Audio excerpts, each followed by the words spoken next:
frères bien-aimés, aujourd'hui, en ce premier dimanche de Carême, le climat ne semble pas au premier abord très heureux dans ce désert insalubre où Jésus, durant 40 jours, va jeûner et prier intensément sous la garde machiavélique de celui que nous appelons le démon, le fameux serpent des origines, l'antique dragon rouge-feu, monstre à 7 têtes, chacune surmontée d'un diadème, cette hydre dont parle l'Apocalypse et qui entend détruire l'œuvre de Dieu.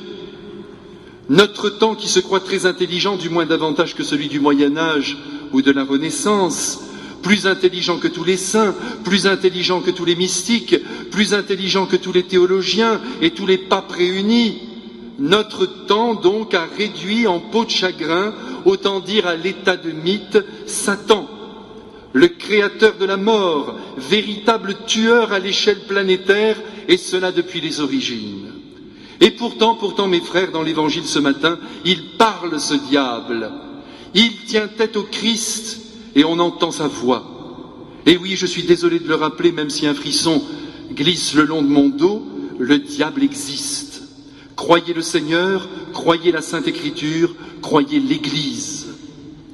Et comme vous le voyez dans ce texte qui nous est offert ce matin par le Saint-Esprit, pour nous ouvrir à la vérité tout entière, le démon, qui est insidieux par nature, attaque toujours de biais, à savoir par le moyen des tentations. Ah, les tentations. On n'a pas besoin, mes frères, de nous faire un dessin pour comprendre ce que sont les tentations. Dans notre esprit, car c'est là que tout se joue, nous avons tous fait l'expérience, et ce n'est malheureusement pas fini, de cette voix sans timbre, mais une voix tout de même, une voix très intime, qui atteint notre intelligence et notre volonté pour leur suggérer sournoisement de quitter la belle autoroute du bien pour emprunter le chemin tortueux du mal. Cela dit, mes frères, rappelons tout de suite la grande doctrine catholique sur la tentation, à savoir que celle-ci n'est pas un péché. N'en soyez pas surpris. La tentation est même une bonne chose, parce qu'elle permet justement à notre liberté de se déterminer au moment même où elle vient ébranler notre esprit en faisant basculer notre vie et les choix que nous posons du bon côté, du côté du juste, du côté du bon, du côté du vrai, du beau, en un mot, du côté de la sagesse du Christ. N'oublions jamais que l'ambition de Dieu a toujours été d'être aimé par des personnes libres. Comme le disait si justement Robert Brasillac, grand écrivain français, mais que l'on n'ose plus citer, puisqu'il a été fusillé à l'âge de 36 ans pour intelligence avec l'ennemi au moment de l'épuration à la fin de la guerre. Alors évidemment, il a complètement disparu, mais comme je suis libre, je le cite. Après tout, c'est un enfant de Dieu qui a fait une erreur grave, mais qui n'en fait pas ici-bas?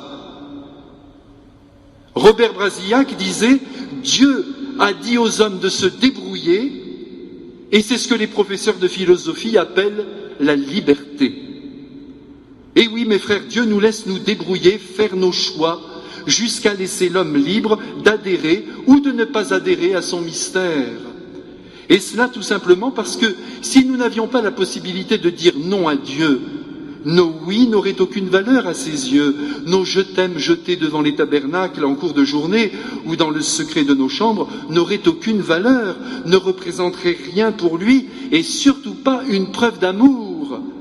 Et en matière de liberté, Dieu ne s'arrête pas là, comme nous le voyons aujourd'hui.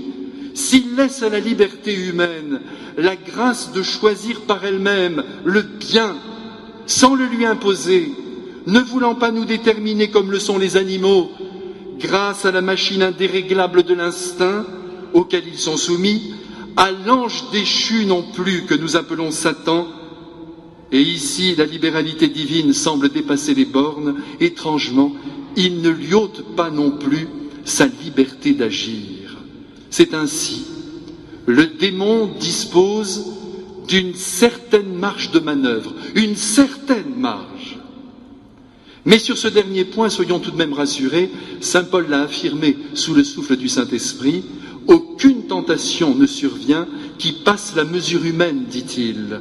Dieu est fidèle, il ne permettra pas que vous soyez tentés au-dessus de vos forces, car avec la tentation, il vous donnera le moyen d'en sortir. C'est bien, mes frères, que nous nous redisions cela ce matin, n'est-ce pas? Parce que souvent, nous perdons nos forces devant la tentation.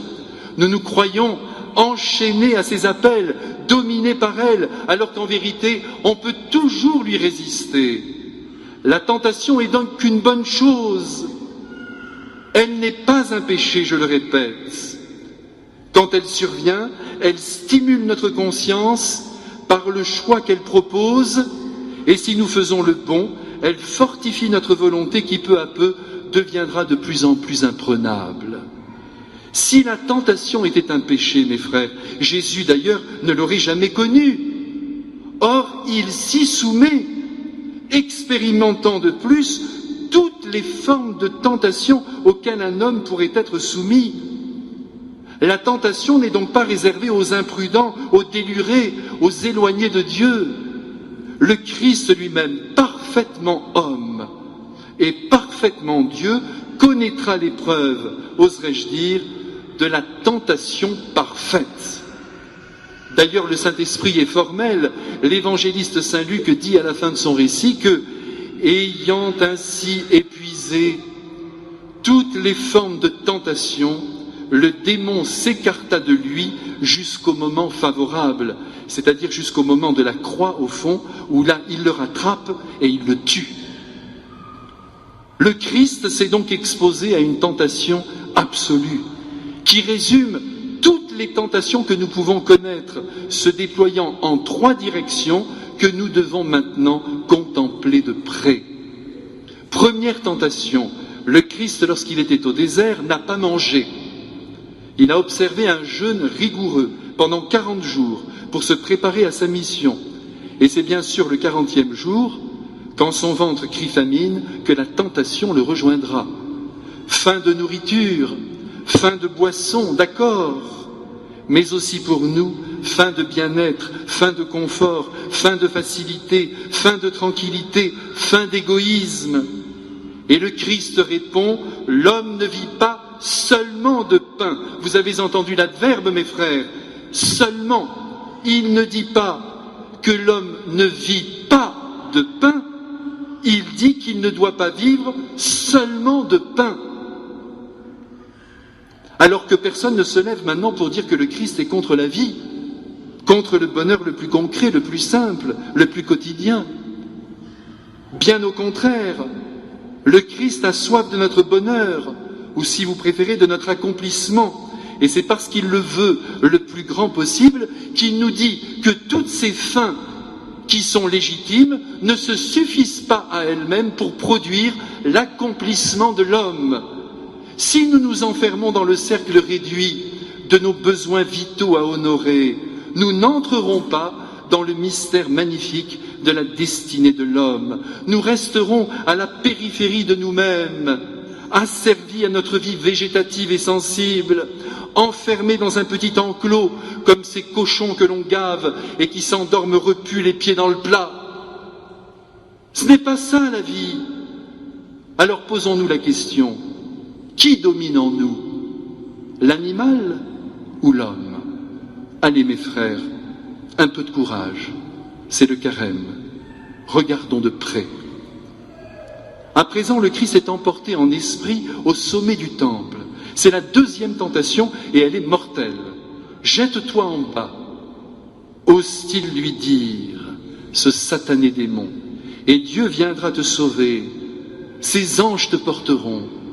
Tu n'as rien à craindre, dit la voix tentatrice. Pense, agis, vis comme tu l'entends. De toute manière, Dieu sera là pour te sauver in extremis.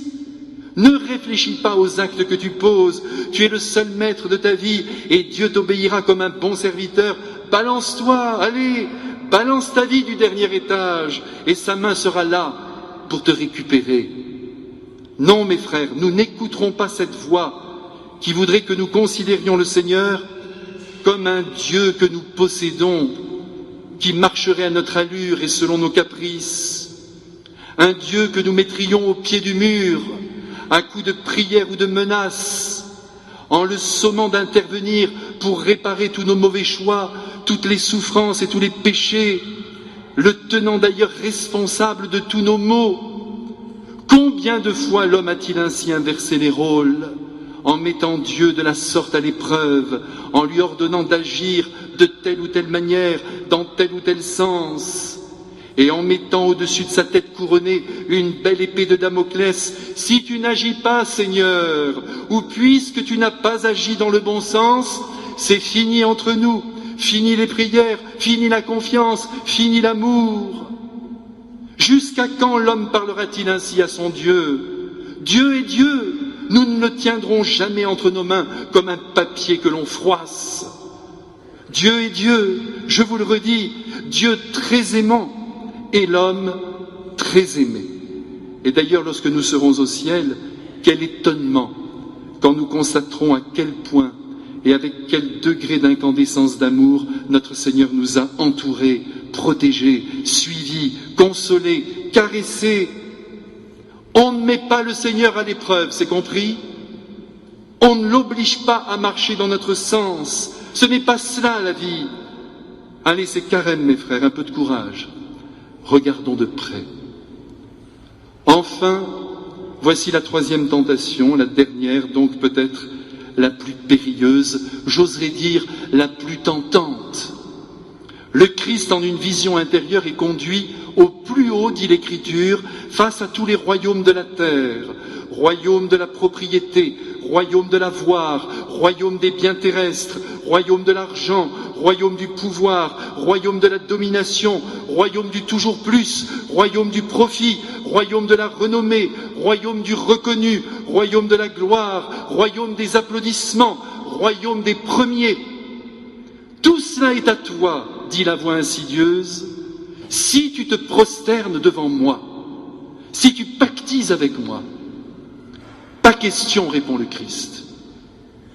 Et nous, mes frères, aurons-nous le courage de répondre avec autant de radicalité? Pas question de perdre ma vie, même si je gagne le monde entier.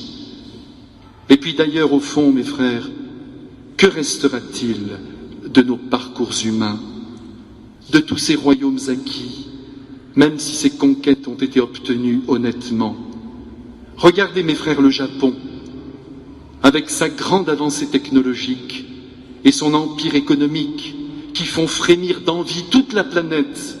Il suffit d'une secousse sismique à 125 mètres sous la mer pour que les atouts passent dans les mains d'un autre joueur. Qu'une saine ambition, même l'ambition des sommets, soit légitime, nul ne le conteste, mais que cette ambition devienne le but de notre vie, ça jamais. Car ce n'est pas cela la vie. Allez, c'est carême, mes frères, un peu de courage, regardons de près. Et maintenant, mes frères, du concret, ces trois tentations qui les résument toutes, je vous les rappelle. Tentation de vivre pour son corps, pour son ventre, pour son petit bonheur, autrement dit pour soi. Première tentation.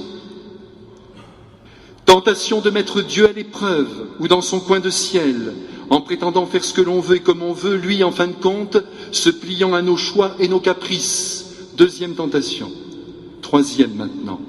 Tentation de vivre en accumulant les biens de la terre, jouissant tranquillement et en égoïste de son argent divinisé. Ces trois tentations, mes frères, sont là, haletantes et toutes pimpantes à la porte de notre esprit, le vôtre et le mien, prêtes à ravager notre cœur. Et il s'en faut de peu, car il suffit de consentir à leur action pour qu'elles s'installent et nous dévorent. Que Dieu nous en garde, que la Sainte Vierge nous en préserve. C'est pourquoi dès que la tentation ébranle la conscience, il faut immédiatement la repousser avec la vigueur qu'elle mérite, à l'image du Christ, qui, comme vous l'avez vu, n'a pas transigé. Certes, Jésus a parlé avec Satan, il pouvait se le permettre, sa personne divine lui assurait la victoire, mais nous, de notre côté, nous ne devons pas dialoguer avec le mal. Ève, au début du monde, tel que la Bible nous en fait le récit, a eu le malheur de converser avec Satan. Et l'intelligence du démon, angélique par nature, étant supérieure à celle de l'homme, a vite fait de la tromper. Dès que la tentation surgit, mes frères, vous l'avez remarqué 1000 fois, pour ne pas dire 10 000, un dialogue intérieur s'établit dans la conscience avec cette mystérieuse voix qui se fait entendre et qui pousse dans le mauvais sens. Si là on tergiverse, si l'on s'attarde, si l'on regarde en face la tentation en disséquant ce qu'elle nous promet, si l'on envisage le prétendu bonheur immédiat que cette présence maléfique nous susurre, elle nous en voudra. Et nous tomberons, cette fois-ci dans le mal, avec toutes ses conséquences. En quelque domaine que ce soit, mes frères, orgueil, paresse, malhonnêteté, ambition excessive, trahison en tout genre, il y a toujours avant l'acte qui nous attire ce colloque intérieur qu'il faut tuer dans l'œuf, en disant non, pas ça. Et nous gagnerons, mes frères, et nous n'ébranlerons pas notre vie avec le risque de tout gâcher, à commencer par notre paix intérieure à préserver à tout prix, puisque là se trouve la source de tout bonheur. Mes frères, au-delà des résolutions que nous avons décidé de prendre durant ce carême, il y a peut-être une réalité plus fondamentale à mettre en place dans notre vie, c'est d'apprendre, comme j'ai essayé de vous le dire bien maladroitement ce matin, à lutter de manière de plus en plus habituelle contre la tentation sous toutes ses formes, en se rappelant que Satan en est la source, que Dieu la permet pour fortifier notre volonté par le combat, et qu'il faut, dès qu'elle se présente à l'esprit, refuser tout dialogue avec elle pour l'anéantir dans son premier jet. Quel programme, mes frères, et quel combat surtout.